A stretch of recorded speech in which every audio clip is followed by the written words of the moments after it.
Hey, what's going on, everyone, and welcome back to another episode of Just My Opinion for The Time Traveler's Wife recap and review for episode one. Yes, we're going to talk about episode one briefly, but we're definitely going to be getting into episode two and all the nitty gritty. For the plot synopsis, after a rocky first meeting, Henry and Claire attempt to reset with a second date, but she still struggles to rectify this version of Henry with the man she's known and loved all her life. To help her better understand the difference between this 28-year-old and the man she'll help him become, Henry takes Claire back to the most formative moment of his childhood. And ladies and gentlemen, boys and girls, I just want to let you know that this is going to be a spoiler-filled recap. I'm going to spoil this episode up, down, left, right, in, and out. As if you've already seen it, you have been warned. And if you like what I have to say here and you want to follow me on social media, my handle is right there on the screen. Please follow me there as well. I also want to let you know that when I do these recaps, I'm also going to have a guest, Miss Tara with Reviewz TV. But unfortunately, right now, she is under the weather and she is not able to join me, but she will be able to join me on episode 3. And so shout out to her and let's all wish her a speedy and real recovery. Tyra, we over here praying for you, mama. Get better, get well soon. But this series right here is I was somewhat looking forward to it, but I wasn't. And I'm just gonna, just talk about the series for a second before I get into the details of episode 2. I am a big fan of time travel. I find the concept of time travel, very, very fascinating. I Google stuff and YouTube videos randomly, at least once a week, maybe once every other week. It has something to do with time travel. It has something to do with space exploration, time relativity, all of that stuff. I do find this interesting. And I love the way that, in today's entertainment world, you always have a different movie or television show that is tackling the concept of time travel, all the rules and stuff. One thing about this show is there are no rules as far as how time travel started or how, our main actor, Theo Ross, is able to time travel. Now, I am not the biggest Theo Ross fan. I have heard of the brother, and here he is right here. If you know his work, he's been in Divergent, The Allegiant, How It Ends, and I did see those films, and they were okay for what they were. He's also in this Castlevania series right here, and he's doing just a great job. He's the time traveler. The acting from him is quite good. I am liking him. I am liking the character, but I can't necessarily say I'm a fan of his. But there is no rules. I mean, they just start off and he's a time traveler, and we find out that this couple is married with Miss Rose Leslie right here. And of course, I've heard of her before. She was in Game of Thrones. You can see that right there. Morgan, the Last Witch Hunter, Honeymoon. I haven't seen any of those except for Game of Thrones. But if you're a big fan of her, let me know as well, because I'm very, very curious. One thing I am liking about the show so far is the chemistry between these two. I think it's a great match. I think it's a wonderful pair, and I do like seeing them on screen, especially with the way all of this is unfolding with this unorthodox telling of a time travel love story. Now, I know this is also based on the book, and also there was a film that came out in 2009 with Eric Bana and Rachel McAdams. Here it is right here, The Time Traveler's Wife. I don't think I did see this film. If you did, let us know if you thought it was good or not, and if it is worth the viewing. I also did not read the book that this is based off as well, so I'm kind of going into this completely fresh. One of my OG moderators, Zia Latrice, hey ma'am, how you doing? She was telling me, hey B, you need to get on this show. It's pretty good. I think you will like it, especially because you like time travel. And so I'm here now, and I have always thought of time travel as, a benefit, as a gain, as a come up. Like, man, I can travel time.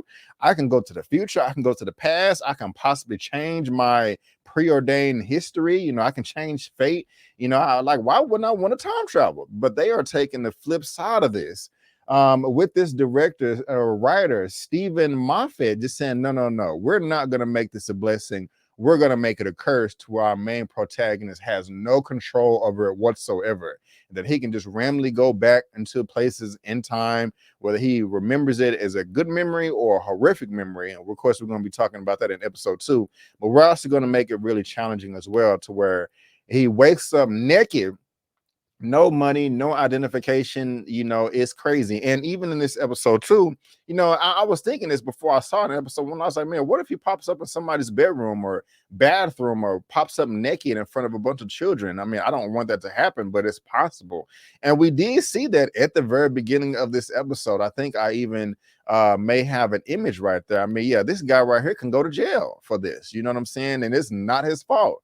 And I can see why the ladies will like this show and gravitate to it. I mean, this dude has a decent physique right here, and so the ladies out there may love this.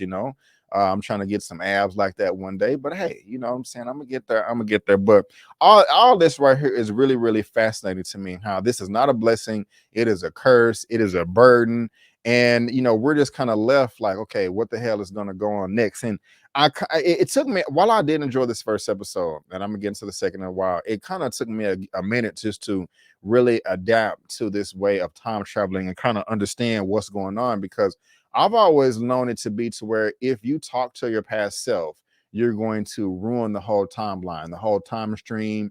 You're going to jack up the timeline, the multiverse, whatever, and it's just going to be chaos.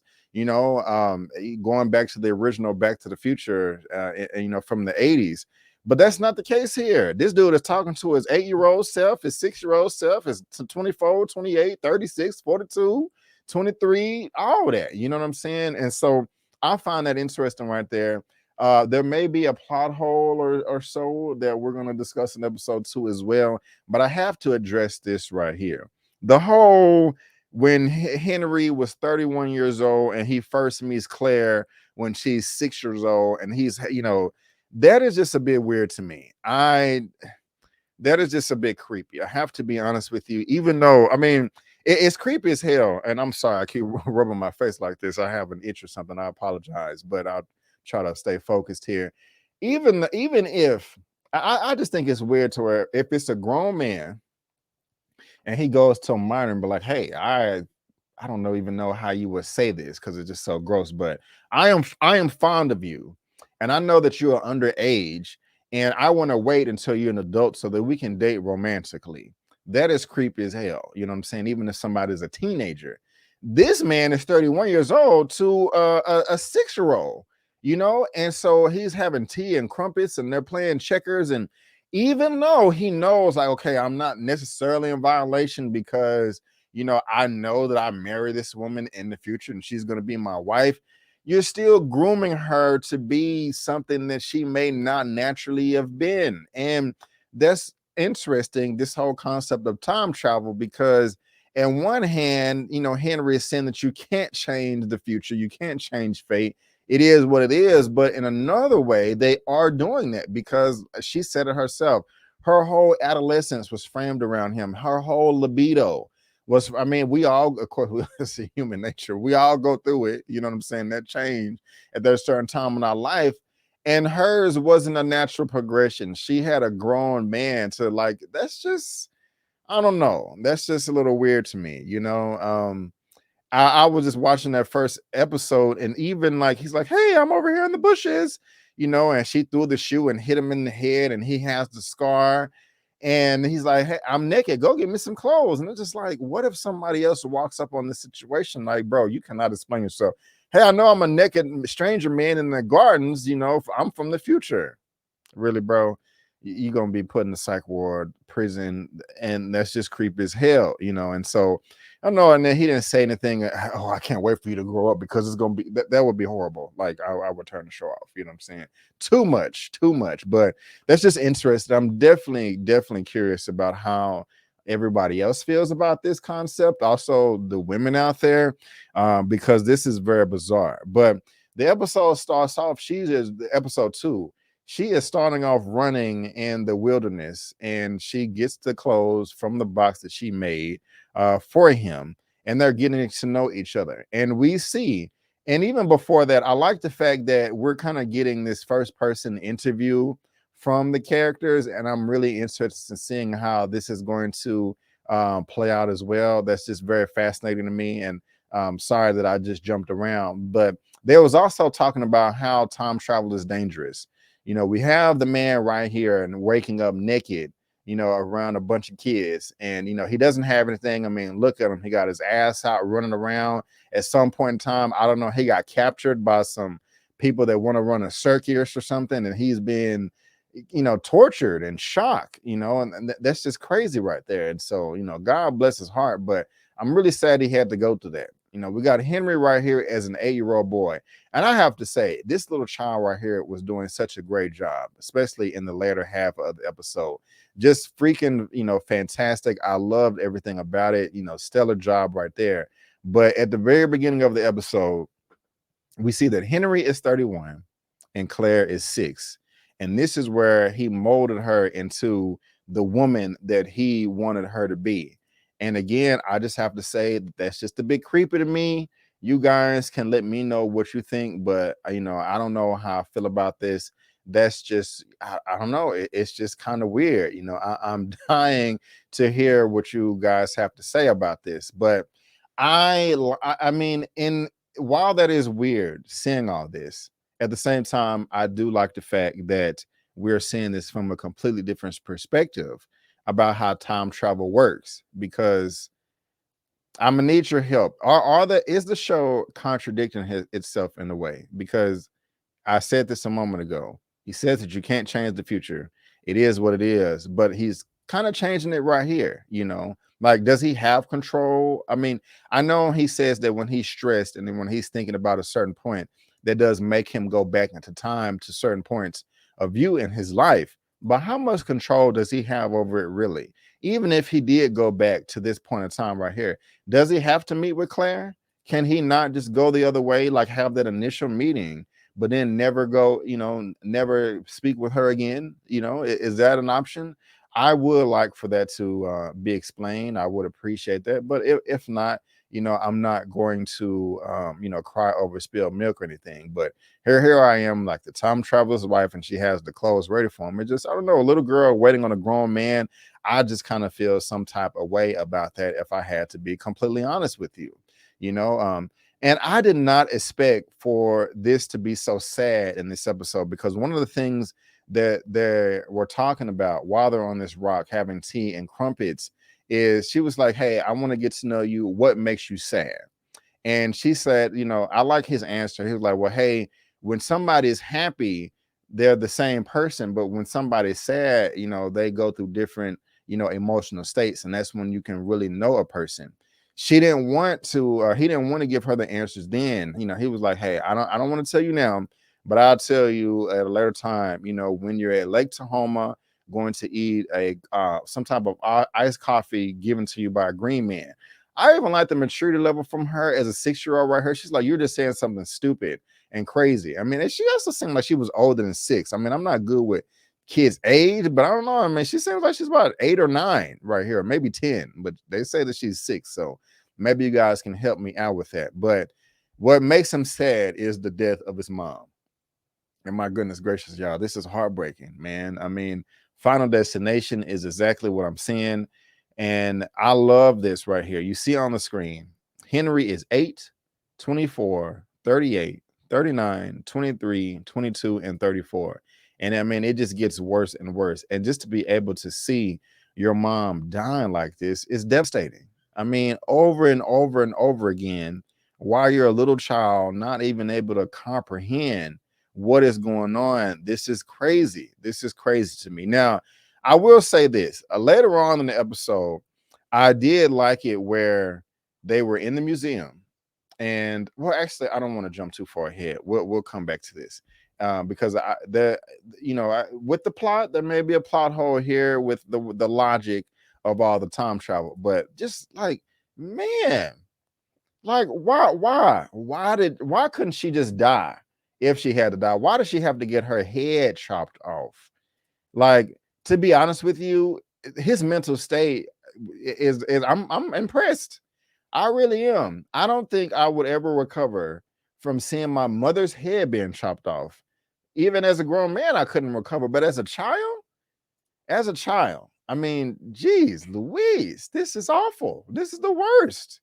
The worst. It don't get no worse than that, And it's just sad that he has to relive this moment over and over and over and over with different levels of maturity, because as we see right here, he's 8, 24, and 25, 27. I mean, it's all 20s, 22, 23, 24, 25, 27, 28. Damn, it's just like every birthday, he has to relive this. And that's just nobody should have to go through that at all. You guys can definitely let me know what you think about that as well. Now, as we know that they're going on a second date right here, she's not really happy with him. And I just find this so fascinating. I mean, in episode 1, the way they meet initially, from her point of view, they met when she was 6, he was 31. But for him, they met when he was 28 years old and she was 20. So that kind of infinity loop right there is just like weird to me. But he is not the man yet that that knows and loves, that she modeled her adolescence and libido around. All you got to do is wait 3 years. Now, going back to episode 1, guys, do y'all feel that she was justified in getting upset that he was with another woman? I understand your feelings can be hurt. I understand that, but he did nothing in the wrong. You know what I'm saying? Like, he didn't know you existed. I mean, he knew that he could time travel, but when he was 8 years old, when you wanted to go to the porn library, that was the first time that he met you, when he was 28 years old, and you met him when he was 31. And that's just crazy to me right there. But that's when they're trying to etch all this out right here, and having the back and forth banter and in the subway. But it's I like it. It's clever, it's different, it's something I've never came across before. Here she is. This is me changing my future. And this was one of the scenes that was really stood out to me in the trailer, that really got me on board. Like, okay, this could be really, really good, and I'm really looking forward to this right here. And so we just got great performances. But we go to the part right here where she's like, hey, where are we going right now? Why are you following me? She's like, this is where we was going to end up anyway. And this is where the question is asking, like, can you really change the future? And she tries. I was like, hey, I'm with you, sis. She's like, hey, where are we gonna go eat? Down there on the street. Okay, I'm gonna go over here to the cafe. And she goes over there, and it comes true, the prophecy. Shrek is coming through, the Incredible Hulk, or whatever you want to call him, the green man with the green face, who is a child entertainer that is in ready mode because he got to be at that appointment at 4 p.m. You know what I'm saying? He is in ready mode, gives that chocolate coffee, and also on Lake Tahoma, but he don't know that. He don't know. That's the crazy thing about it is, Henry, the 28-year-old version, he don't know the green man. He doesn't know that he told her that 3 years later when he's 31, with him traveling back to when she was 6. So while she's like, okay, this is some BS, I'm gonna change my future, it just hit her right then and there. Bam. What this dude is telling me is the truth. And he don't even know it yet, because she's like, it's inevitable. She just completely changes her tune. I like that right there. That is nice. That is nice. That is nice. That is very, very nice. And this is where it goes in. She was like, okay, hey, I remember when I was 6 years old, I asked you what makes you sad, but now you told me that you was going to tell me at this time, and I can't remember if she actually mentioned the green monster thing. And this is where everything just gets really, really dramatic. And I'm just like, oh my God, are they about to make me cry over here? Am I loving this show the way that I think I am? I think I am loving this show. HBO Max is really coming through with everything, and I appreciate it. And I feel sorry for him. First of all, she calls him out, talking about, you don't get it. I want to smash you right here on the table, because this one she revealed to him, like, I've been masturbating on you since I done hit puberty, but you're not who I want you to be. I want you to be this guy. You're not this guy. You're this guy right here. You know what I'm saying? I want you to be him, but you're him. And I'm just like, man, just wait three more years and you got it, ma'am. You got it. But it's so sad that he gets to, his mother is beautiful, by the way. She's an opera singer. I think the name that they gave was Annette Lynn Robinson, the opera singer. And she's like, oh, I know who it is. And, that's just sad, how he had to relive that, but he's just letting her know, like, hey, I'm a time traveler. I can still go and visit, my mom here and there up until the time she died. And that is fulfilling right there. I mean, I've had a ton of friends that have lost their parents, in the past 10 years. It seems like every year I have a friend that loses their mom or dad, and it scares the hell out of me, because I'm like, damn, am I gonna be next? I sure hope not. But it is scary. But I just brought it up to say, like, I think that they could go back and see their mom or their dad, even, the way that Henry is in this show. Of course, I think they would take advantage of that. Now, what's also interesting is this right here. Like, we're gonna get sexual here a little bit, because this is a crazy, interesting thought, concept right here, saying that, hey, and I want to frame this the right way. She's like, how did your parents know? And she's like, yeah, they knew something. My dad found out in one of the worst ways, and I cannot imagine what the father was thinking when he saw this. I mean, he had to be traumatized too. Grown ass man, 40, 50 years old. Henry is 16 years old, giving himself his own self-service, and the dad walks in. Dad. And he's like, what? I know I didn't have no twins. What's going on? Like, wow. Wow. Wow. What do you do? First of all, father, sir, I feel sorry for you, man, that you had to witness that. That is awful. And another thing, guys, he was like, well, I didn't go gay from. She was like, you went gay for this? He was like, I didn't go gay. You would do it. And I'm just thinking about, I was like, I'm just curious. Is that gay? Is that weird? If you had the ability to do that, would you do it? I mean, because look, just to be honest, I mean, of course, everybody knows this. Everybody has sex with themselves. Everybody masturbates. Everybody. If somebody's saying that they ain't never masturbated, they a damn lie. It's probably 0.1000001 people that ain't ever did it. And if they didn't, they probably have some type of traumatic. I still think that everybody in history has, done that a number of times. So we do it anyway. We have sex with ourselves all the time. But he done took it to the next level, and I'm gonna be honest with you. I remember in elementary, I remember hearing a rumor that, like, and this is just a rumor, I don't know if it's true, Marilyn Manson like removed his ribs so that he can do that. I never looked it up and verified it. I also remember, man, when I was a freshman year in college, it was this guy that was like, hey, man, if you could suck your own dick, you would. Everybody was like, what? He was like, if you could suck your own dick, you would. Now, it was this one time I tried, and I'm joking, I'm just teasing. But I'm just want to know, like, how do y'all feel about this scene right here? And you can comment if you want to. If you could time travel like this and have sex with yourself, would you do it? And do you consider that gay or not? Now, if you're gay, you be gay. I'm not judging gay people saying that they wrong. I'm just curious. Does that make you gay for having sex with you? I'm just curious, because I've never seen nothing like this before in my life in any other type of form of entertainment, and so yeah, just let me know what you think about that as well.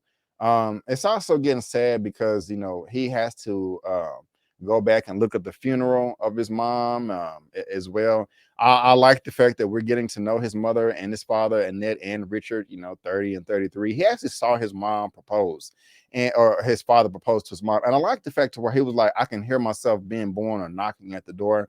I thought that was very interesting as well. I like that, but I did feel sorry for him, as he's at the funeral, as they're trying to make all that out, but before that, I'm sorry, I kind of jumped too far ahead. Here he is right here. Annette is 30, Richard is 33, Henry is 24. And so this has to be therapy in itself, fulfilling for him to see his mom and all her glory like this, this as well. He's breaking all types of time travel rules and stuff like that. And so that's just quite interesting to me right there as well. You guys let me know what you think. But I felt sorry for him. This is so cute. And I loved all this. And I love their relationship and how it's growing and how they're getting to know each other. I mean, she was really despising his characters first because, she thought that he was an a-hole, but she's really, just taking the layers of each onion, taking the layers back on the onion layer by layer. Y'all know what I'm trying to say, to get to know this man. And while it seems forced, it also seems like a natural romance as well, but at the same time, he does not have control over all his powers. And yeah, this is just, unfortunate for him that, he has to keep reliving this moment. I kind of felt sorry for him that he was forced to be a thief. They stealing from a black man, from this brother. You know what I'm saying? Why y'all always got to steal from us? But the little boy is doing a great job. I thought I need to look this young man up just to see what else he's been in, because he's really knocking it out the park right here. I don't know who he is. His name is Jason David, though. Let me pull him up right here for you guys. This cute little boy, he's doing such a great job. 2000, so he is 12 years old. Okay, so to 12 years old. But this young man right here, Jason David, the acting is phenomenal. It is phenomenal. I really felt sorry for him, you know, when they was in the museum, you know, and he was saying this, he's like, he's really convinced, like, you know, I am not going to get out of this chair. Why would I get out of the chair if it's going to kill my mom? Like, he was really mature, you know, during this whole conversation, you know, as they're getting there, he got the little animal crackers as well. I liked all of that. I was really impressed by that. And I knew, I was like, he's going to see his mom. He's going to see his mom, and he's going to want to run over there and see who, and that's exactly what he did. And that part was predictable, but I'm not bothered by it, you know. And I felt so sorry for him. I mean, the she's convinced, like, what is wrong with you? You know, tell me what's wrong. Why are you doing this? Communicate. And he's trying to. And the older version of him is like, look, it's impossible. You can't change time. It is inevitable. I've tried. Now, earlier when I was talking about like some plot holes here and there, I was thinking to myself, outside, when she did call the school or her husband to see, like, you know, hey, how are you still in this? He was just here. How, and we're gonna talk about this scene right here with the cell phone. But she was like, but how did he run way over there? The little boy was like, Henry was like, want I just run over there right now and prove to her that I'm in two places at one time? I was like, yes, do that. But they threw that line of dialogue in there, just saying, okay, hey, it's still something's going to happen. Something's going to stop it. Now, real quick, I showed the scene. Now, it is 1988.